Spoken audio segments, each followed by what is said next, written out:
सतगुरु कहते हैं कि पीठ से पत्थर हटाओ, नहीं तो डूब जाओगे, और ठगों के साथ रहोगे तो ठगे ही जाओगे। अरे भाई, जो व्यक्ति तैरना चाहता है, यदि उसने अपनी पीठ पर पत्थर बांध लिया है तो भाई क्या वो तैर सकेगा? वो व्यक्ति तो डूब ही जाएगा। तैरने के लिए तो उसे अपनी पीठ से इस पत्थर को हटाना होगा, तभी तो वो तैर सकता है। लेकिन हम भी तो यही कर रहे हैं। हम चाहते हैं कि हम गुरु भक्ति करें, नाम भक्ति करें, परमात्मा भक्ति करें, लेकिन हमने अपनी पीठ पर जैसे पत्थर बांध लिया है तैरना सीखने वाले ने, और तैर नहीं पा रहा है। हमने भी अपनी पीठ पर बांधा हुआ है बहुत कुछ, वो क्या है? यदि वो नहीं हटाया तो हम भी नहीं तैर पाएंगे। हम भी ये 84 लाख का जो बेड़ा है वो पार नहीं कर पाएंगे, या जो भवसागर है वो हम पार नहीं कर पाएंगे। हमने क्या बांधा हुआ है? हमने बांधा हुआ है यहाँ पर मैं और मेरी, यानी मैं, मुझसे जो जुड़े हुए लोग हैं वो, और मेरी यानी कि मेरी सोच कि वो सब मेरे हैं। लेकिन भाई, वो मेरे कैसे हो सकते हैं? क्योंकि सदगुरु तो ये भी कहते हैं कि जिन्हें तुम अपना समझ रहे हो, जिन्हें तुमने मेरी कह के संबोधित किया है, वो मेरी नहीं है, वो तो ठग हैं। और इन ठगों से भी ये 84 का बेड़ा यानी भवसागर पार नहीं किया जा सकता। तो सबसे पहले सदगुरु की सीख कि अपनी पीठ से पत्थर हटाओ, यानी कि जो कामनाओं का, आसक्तियों का, रिश्तों का, नातों का, कारोबार का, मैं मेरी का, जो मैंने पसारा, अपनी पीठ पर पसारा हुआ है, इस बोझे को हटाना होगा। तभी हम तैर पाएंगे, भवसागर पार कर पाएंगे। तो शुरुआत यहीं से करो कि भाई अपनी सोच को ऊंचा आयाम दो। सुबह उठो और सोचो कि हमने अपने दिमाग पर क्या क्या नहीं बिठा रखा है, सर पे कौन सा बोझा नहीं रखा हुआ है। ऐसा लगता है सारा संसार का बोझा मेरे ही सर आ गया है। अगर हम ना होंगे तो संसार चलेगा ही नहीं, ये घर, ये परिवार चलेगा ही नहीं।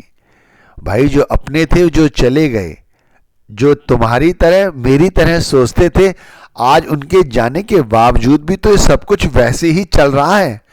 शायद उससे अच्छा ही चल रहा है, गलत नहीं चल रहा है। विधाता ने अपने हाथ ये सब रखा हुआ है। हमें समझने की जरूरत है, जानने की जरूरत है, भक्ति में उतरने की जरूरत है। देखो, हम पहले लोगों को ठगते थे और आज हमें लोग ठग रहे हैं। अब कैसे? भाई, जब तक हमारी गर्जें थी हम लोगों के आगे गिड़गिड़ाते थे, उनकी गलत बातों को भी सह लेते थे। इसी तरह आज हमारी गलत बातों को लोग सह लेते हैं, क्योंकि उन्हें अपनी गर्जें पूरी करनी है। जैसे हम अपनी गर्जें पूरी करके उठ गए, उन्हें छोड़ दिया, ऐसे ही कल हमें ये लोग छोड़ देंगे। तो हम कल ठग थे, आज हमें लोग ठग रहे हैं। तो भाई, हमें इन्हें ठग को पहचानना होगा। देखो, 84 का जितना बेड़ा है, चारों ओर नजर मार के देख लो, यहां ठगों का ही हर तरह पसारा है। हर जगह ठग ही ठग हैं, कहीं माता पिता रूप में, कभी स्त्री रूप में, कभी और किसी रूप में। मैं इन्हें ठग इसलिए कह रहा हूं क्योंकि आसक्ति जुड़ जाती है, तब ये ठग हो जाते हैं। अगर अनासक्त की अवस्था हमारे और उनके बीच रहे तो ये ठग नहीं होंगे। ये प्रेम का एक सौहार्द भरा वातावरण हमारे उनके बीच में पैदा हो जाएगा। अब जैसे मैं अपने सदगुरु की भक्ति करता हूं, नाम भक्ति करता हूं, यदि मैं ये नाम भक्ति आसक्ति रहित होकर करता हूं, यानी जो नाम की भजन बंदगी करता हूं, उसमें सिर्फ अपने सदगुरु को मांगता हूं, सदगुरु से, और कुछ नहीं, तो यहां पर कोई भी आसक्ति नहीं है, केवल अनासक्ति की अवस्था है कि मैं अपने सदगुरु से प्रेम करता हूं और सदगुरु से प्रेम चाहता हूं, और कुछ नहीं। इसी तरह जैसे मैंने कहा, माता पिता, भाई बहन, स्त्री और सब कुछ, यहां पर आसक्ति है तो ये प्रेम नहीं हो सकता, ये प्रेम है ही नहीं। इसीलिए ये ठगों का व्यापार कहा जाता है। ये ठगों की नगरी कही जाती है और हम चारों ओर से इन ठगों के जंजाल में फंसे हुए हैं। कल्पना करके खुद देख लो कि तुम भी कभी ठग थे, आज तुम्हें लोग ठग रहे हैं, तो चिंता किस बात की। और ताज्जुब तो यही है कि इन ठगों से हम ऊपर उठना नहीं चाहते। भाई 84 का बेड़ा 84 लाख योनियों का है। मनुष्य योनि समझने के लिए, ठगों से बचने के लिए, इस भव सागर को पार करने के लिए हमें किसी वक्त के पूर्ण संत सदगुरु की जरूरत है, जो हमें नाम दे, जो हमें नाम दे, हमें ज्ञान दे, भक्ति का दान दे। वो उनके ऊपर है कि वो दें, हम सिर्फ फरियाद कर सकते हैं। और जब वो हमें नाम का दान दे, हम पे कृपा करें, अपने भाड़े में ले लें, तभी हम इस 84 लाख योनियों की जिया जून को समझ सकते हैं। नरदेही हमें मिल गई। कहते हैं नरदेही उत्तम है, लेकिन कौन कौन इस योनि को उत्तम मानता है। हम तो इसे कीड़े मकोड़ों से भी बदतर तरह से जी रहे हैं। इन्हीं आशाओं, तृष्णाओं, आसक्तियों में भटक कर सारा जीवन यूं ही बर्बाद कर देते हैं। सुबह कब हुई, शाम कब हुई, रात्र कब हुई, फिर सुबह उठ गए, ऐसे ही गुजार रहे हैं। कह रहे हैं कि हम भक्ति कर रहे हैं, गुरु भक्ति, नाम भक्ति कर रहे हैं, और हमने पीठ पर बोझा बांधा हुआ है इसी सबों का। तो क्या हम तैर रहे हैं? हम नहीं तैर रहे हैं, हम वहीं खड़े हैं जहां कल खड़े थे, आज भी वहीं खड़े हैं। इसलिए तो हमारी तरक्की नहीं हो रही है। अब वक़्त के पूर्ण संत हमें यदि नाम की दया दे दें, कृपा कर दें, हमारी स्थिति देखकर हम पर तरस खाके हमें नाम से जुड़ने का तरीका समझा दें, और यदि हम उस नाम की कमाई करें, तो हम खुद को जान पाएंगे कि मैं कौन हूं, यहां हम क्यों आए हैं, हमारा रहन सहन कैसा होना चाहिए, किस तरह से हम अपने जीवन को और ऊंचा ले जा सकते हैं, जिससे कि हम इस भव सागर को पार कर सकें।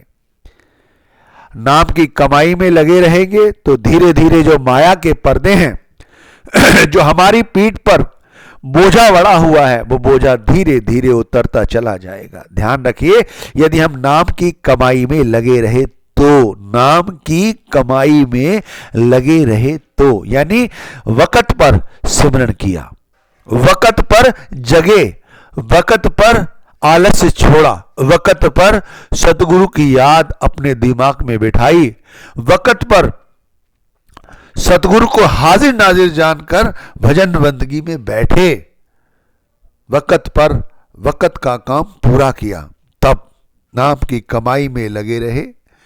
अंदर के पर्दे अपने आप खुलते चले जाते हैं जैसे जैसे हम नाम की कमाई करते हैं। नाम की कमाई के बगैर कुछ नहीं। नाम तो बहुतों को सदगुरु ने दे दिया, लेकिन नाम की कमाई कितने कर रहे हैं, और कर भी रहे हैं तो वहीं खड़े हैं, पीठ पर बोझा लादे हुए, तैर नहीं रहे हैं, भक्ति नहीं कर रहे हैं। ना उनके लेखे में कुछ लिखा जा रहा है, लिखा सिर्फ यही जा रहा है कि तुम कल भी गफलत की नींद में थे, कल भी तुम ठग थे, और आज भी तुम्हें लोग ठग रहे हैं। तुम कल भी गफलत की नींद में थे, अब भी गफलत की नींद में हो, इसलिए अब तो जागो, सुबह होने वाली है। सदगुरु के नाम का सिमरन करो, भक्ति करो, वक़्त पर करो। नाम की कमाई में लगे रहे तो धीरे धीरे माया के सारे पर्दे अपने आप हटने शुरू हो जाते हैं। सबसे पहले तो हमें अपनी सोच ही आती है कि हम कौन हैं। फिर हमें इस बात को हमारी आत्मा चेताती है कि हमारे पास समय है कितना। आज हम इस आयु के हैं, औसतन 70 साल की आयु है। हम कैसे अपने माया के बोझों को हटा पाएंगे, पर्दा कैसे हटेगा आंखों से, कैसे कानों में जो आवाजें गूंजती हैं संसार की, अपने लोगों की, इन ठगों की, ये कैसे बंद होगी गूंजना, कैसे परमात्मा के घर की आवाज हमें सुनाई देगी, कैसे अंदर की आंखें खुले और परमात्मा के घर के नूर का दीदार होगा। हमें तो आंखें खुलती नहीं। स्त्री, बच्चे, प्रेमी, प्रेम का, ये सब ठगी तो दिखाई देते रहते हैं। इनका ज्ञान ही हमें बना रहता है कि भाई आज इनकी ये ज़रूरतें पूरी करनी है, कल हमने ये पूरी की हैं, आगे नहीं करेंगे तो कैसे होगा। बस उठा लें, इकट्ठा कर लें, जोड़ लें, इससे कुछ भी फायदा नहीं होगा। हम सब जानते हैं सोझी किसे है, जो वक़्त पर नाम की कमाई करता है। कहते हैं हम सिगरेट छोड़ना चाहते हैं, कहते हैं हम शराब छोड़ना चाहते हैं, कहते हैं हम परस्त्री गमन छोड़ना चाहते हैं, लेकिन छूटती नहीं। पता नहीं कब मन करता है और हम पी लेते हैं। 3 दिन छोड़ दी थी, फिर हमने पी ली। भाई इसीलिए क्योंकि अभी नाम की कमाई नहीं करते। जो नाम की कमाई करते हैं उनकी आत्मा बहुत मजबूत हो जाती है। विल पावर समझते हैं ना, विल पावर बहुत मजबूत हो जाती है, बहुत मजबूत, इतनी शक्तिशाली हो जाती है, इसे शब्दों द्वारा बयान नहीं किया जा सकता। बड़े बड़े ऋषि मुनि आपने देखे हैं ना, मन के अधीन होकर ऐसे कुकर्म कर बैठते हैं कि सारी जिंदगी उन्हें पछताना पड़ता है। क्यों? क्योंकि उन्होंने आत्मा ने नाम को पूरी तरह से नहीं समझा। नाम इतनी सशक्त ताकत है, इतनी ताकत है रखता है कि हमारी आत्मा इतनी प्रबल हो जाती है इस नाम के रंग में रंग के कि संसार की कोई भी माया हमें छू नहीं सकती। हम दिन रात इन्हीं भोगों में घूमते रहें, इन्हीं आसक्तियों में घूमते रहें, इस संसार में रहते रहे, लेकिन हमें संसार की माया छू नहीं सकती। एक बार गुरु के भाने में उतरने की आवश्यकता है, गुरु नाम को समझने की जरूरत है, वक़्त पर सिमरन भजन करने की जरूरत है। सारे बोझे उतारो, सारे संशय त्यागो, सारे लोभ क्रोध इन वासनाओं को त्यागो, फिर चलो आगे। कहते हैं उतरती नहीं, उतरतेगी कैसे?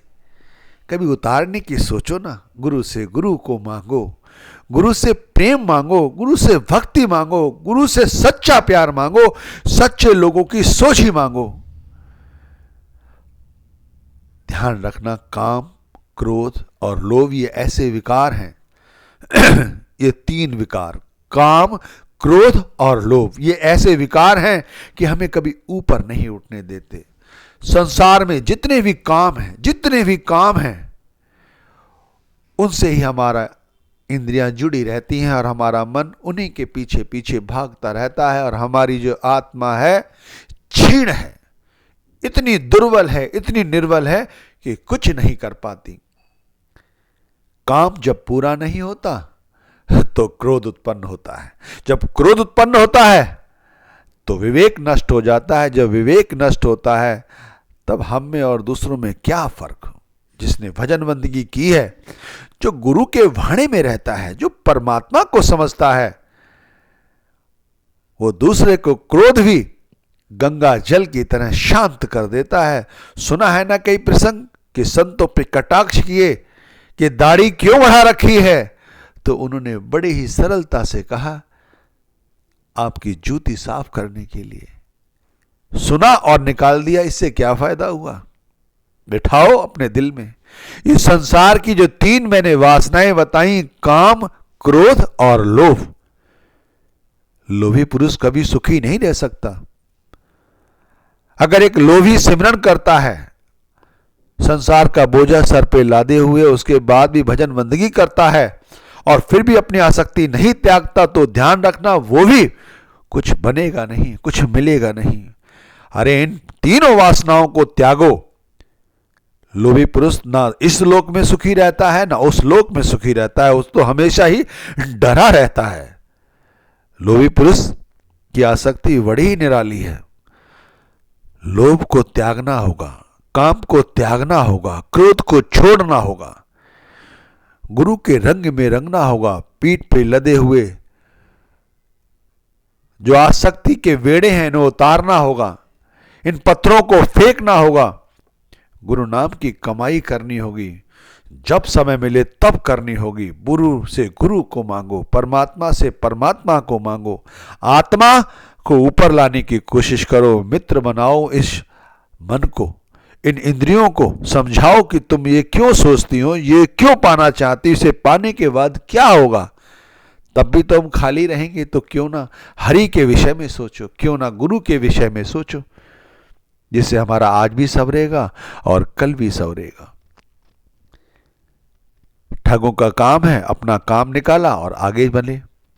इसी तरह हम तो यहीं के यहीं रह गए, क्या फायदा हुआ जब सारी दुनिया में ही ठग हैं। तो भाई एक गुरु ही ऐसा है जो हमारा सच्चा मित्र है, सच्चा हितैषी है, सच्चा प्यारा है। और इस सच्चाई की सबसे बड़ी जो हमारे ऊपर कृपा है वो ये नाम है। जो नाम दिया है वो भी पूर्णतः सच है। कल भी सच था, आज भी सच है, कल भी सच रहेगा। जैसे मैंने कहा ये ठग कल भी थे, आज भी हैं, कल भी रहेंगे। इसी तरह ये जो नाम है ये कल था, आज है, कल भी रहेगा। इसीलिए गुरु को पहचानो, जो नाम से जुड़ा रहेगा वो कल भी ठगों से दूर था, आज भी ठग उसका कुछ नहीं बिगाड़ सकते, भविष्य में ये ठग कुछ नहीं कर सकते। यानी हमारी आत्मा को छीण नहीं होने देंगे। चाहे मन कितना ही जोर मारे, कितने ही आसक्तियां हमारे दिमाग में आए, लेकिन जो आत्मा है इतनी प्रबल हो जाती है सिमरन करने से, भजन करने से, गुरु के साक्षात्कार से, सोहम से, रारणकार से। ये वो अवस्थाएं हैं कि सहज दल कमल अगर एक बार खिला तो फिर खिला, फिर दुनिया में कुछ नहीं, हर जगह वो है जिसे परमात्मा कहते हैं, जिसे नाम कहते हैं, जिसे सतगुरु कहते हैं। वरना तो कर्मों का बोझा ना तो हम कभी कल उतार पाए हैं, ना आज उतार पाए हैं, ना कल उतार पाएंगे, चाहे कितनी भी मेहनत मशक्कत करते रहो। यदि उतरेगा तो केवल नाम की कमाई से, केवल भजन बंदगी से, और कुछ नहीं। हम दिन रात दुखी होते रहते हैं, इसका कोई फायदा नहीं। सदगुरु की सीख को मानो, सदगुरु की सीख को समझो कि वो क्या कहना चाहते हैं। हर पल नाम की कमाई करो, हर पल, एक क्षण भी, एक श्वास भी हमारी ऐसी ना जाए जो परमात्मा के वियोग में हो। हर पल नाम पर विश्वास रखो, देह को, घर परिवार को, मैं मेरी को छोड़कर भक्ति को अपनाओ। नाम का सहारा लो, गुरु का सहारा लो, सचखंड की ओर चलने की तैयारी करो, सचखंड की ओर चलने की तैयारी करो। वरना इसी तरह से मृत्यु लोक में भटकते रहोगे, मुक्ति